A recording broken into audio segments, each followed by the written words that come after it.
Halo teman-teman, selamat datang kembali di Chemistry Class Education. Nah, pada video kali ini kita akan membahas materi larutan penyangga. Simak terus videonya ya. Nah, untuk memahami konsep larutan penyangga, kita bisa perhatikan video percobaan berikut ini.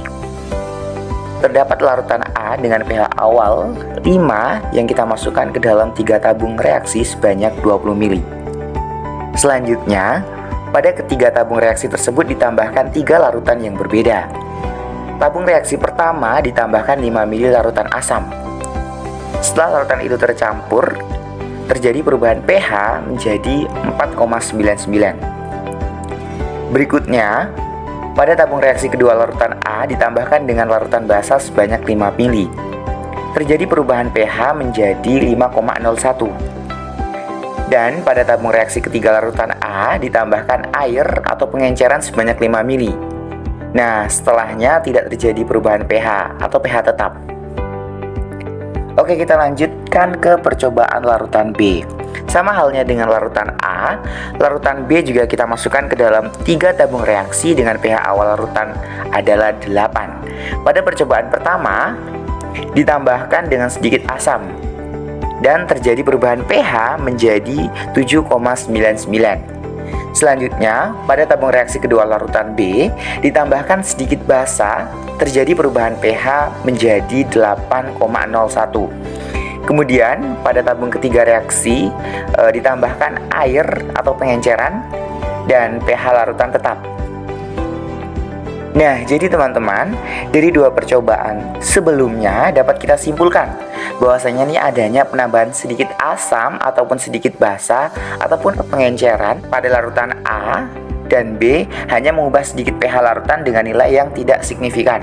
Artinya, pH larutan bisa dikatakan tetap atau konstan ketika kondisi larutan inilah yang disebut dengan larutan penyangga atau buffer.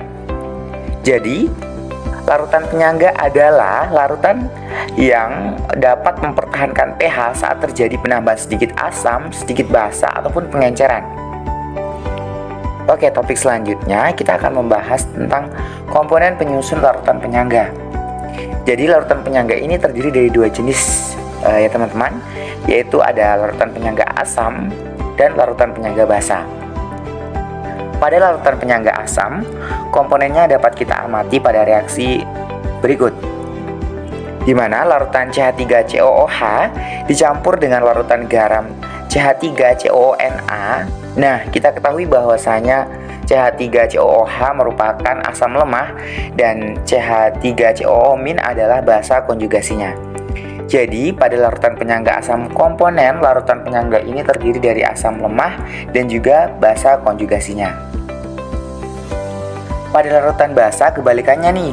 Misalnya, pada reaksi berikut, NH3 direaksikan dengan larutan garamnya yaitu NH4Cl.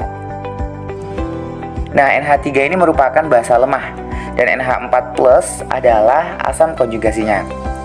Jadi, pada larutan penyangga, basa komponen larutan penyangga terdiri dari basa lemah dan juga asam konjugasinya. Nah, sekarang kita akan membahas tentang prinsip kerja dari larutan penyangga nih. Pertama, prinsip kerja larutan penyangga asam. Nah, pada larutan penyangga asam terjadi kesetimbangan berikut, di mana Ha akan menjadi ion H+ dan amin. Jika ke dalam larutan penyangga asam ditambahkan sedikit asam kuat, maka kesetimbangan akan bergeser ke kiri, ion H+. Dari asam kuat akan bereaksi dengan komponen basa konjugasi dari garamnya dan membentuk asam lemah. Nah, begitu pula sebaliknya, jika ditambahkan sedikit basa akan menggeser kesetimbangan ke kanan sehingga konsentrasi ion H+ dapat dipertahankan, di mana ion OH dari basa kuat akan bereaksi dengan komponen asam, akan membentuk basa konjugasi dan juga air nih teman-teman. Nah, kemudian selanjutnya yaitu prinsip kerja larutan penyangga basa. Nah, prinsip kerja larutan penyangga basa hampir sama nih dengan larutan penyangga asam. Pada larutan penyangga basa, ketika ditambahkan sedikit asam kuat, kelebihan ion H+ pada asam bereaksi dengan basa lemah, membentuk asam konjugasi. Sedangkan pada penambahan basa kuat, ion H- dari basa kuat akan bereaksi dengan komponen asam konjugasi, membentuk basa lemah dan air. Jadi, jika ke dalam larutan penyangga asam ditambahkan sedikit asam kuat akan bereaksi dengan garamnya yang mengandung basa konjugasi, membentuk asam lemah. Dengan demikian, pengaruh asam kuat sangat kecil. Jika ke dalam larutan penyangga asam ditambahkan sedikit basa kuat, maka akan bereaksi dengan asam lemah membentuk garam yang mengandung basa konjugasi dan air. Sehingga teman-teman, pengaruh basa kuat menjadi sangat kecil. Nah, reaksi yang sama juga terjadi pada larutan penyangga basa. Jika ke dalam larutan penyangga basa ditambahkan asam kuat akan bereaksi dengan basa konjugasinya. Sementara itu, jika ke dalam larutan penyangga basa ditambahkan sedikit asam kuat, basa kuat akan bereaksi dengan garamnya yang mengandung asam konjugasi membentuk basa lemah dan air. Nah, sistem inilah yang membuat larutan penyangga memiliki pH relatif konstan walaupun ditambahkan sedikit asam, sedikit basa, ataupun pengenceran, teman-teman. Oke, selanjutnya kita akan lanjutkan materi ke perhitungan larutan penyangga. Nah, untuk yang pertama yaitu campuran asam lemah dengan garamnya, di mana digunakan rumus Ka sama dengan konsentrasi H+ dikali dengan konsentrasi amin per konsentrasi Ha. Kemudian kita dapatkan konsentrasi H+ itu dapat kita cari dengan cara konsentrasi H+ sama dengan Ka dikali konsentrasi Ha per konsentrasi amin. Nah, setelah itu kita dapat mencari pH dengan cara yaitu pH sama dengan min log konsentrasi dari H+.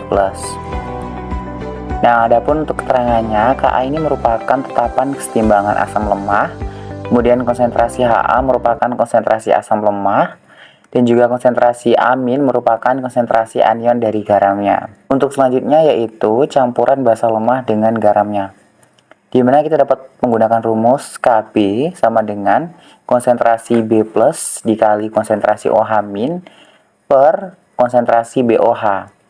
Nah, kita kemudian dapat menentukan konsentrasi OH dengan cara mengalihkan Ka dengan konsentrasi BOH dibagi konsentrasi B+. Setelah itu, kita tentukan POH-nya, yaitu POH sama dengan min log konsentrasi OH-. Nah, setelah itu kita dapat menentukan pH dengan rumus pH sama dengan 14 dikurang POH. Dengan keterangan Kb merupakan tetapan kesetimbangan basa lemah, konsentrasi BOH merupakan konsentrasi basa lemah, dan juga konsentrasi B+ merupakan konsentrasi kation garam. Oke, demikian video pembelajaran kita tentang materi larutan penyangga. Stay tune di video selanjutnya.